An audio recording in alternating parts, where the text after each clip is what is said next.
In today's video, I'm going to teach you how to integrate Mailchimp into WordPress for newsletter.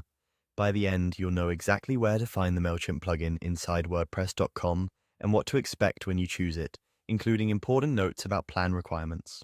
First, start on your WordPress.com dashboard and open the site where you want to add newsletter signups. From the main navigation, go to the Plugins area. This is your central directory for discovering tools that extend your site's functionality.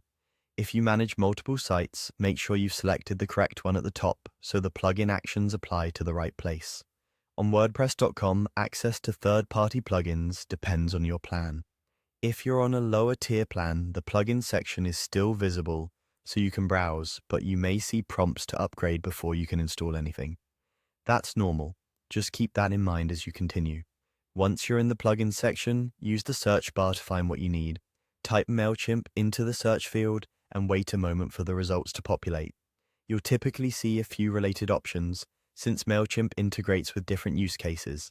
Look for the plugin that best matches your goal of collecting newsletter signups. As you scan the results, it helps to open the plugin's detail page. There you can review the description to confirm it supports forms or sign-up blocks, check when it was last updated, see user ratings, and confirm compatibility with your version of WordPress. Taking a minute here can save you time later, ensuring you're choosing a reliable, actively maintained solution. When you've identified the Mailchimp plugin you want, select it to view more details. This page will show screenshots, features, a changelog, and any requirements.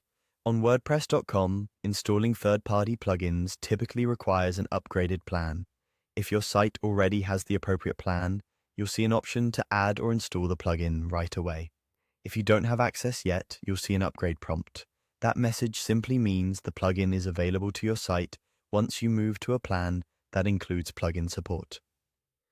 Before upgrading, it's a good idea to note the plugin's features and confirm they align with your newsletter goals, like adding sign-up forms to posts, pages, or widgets. That's it for locating and choosing the Mailchimp plugin within WordPress.com. With the right plan in place, you'll be ready to install it, open its settings, and use it to grow your newsletter audience directly from your site.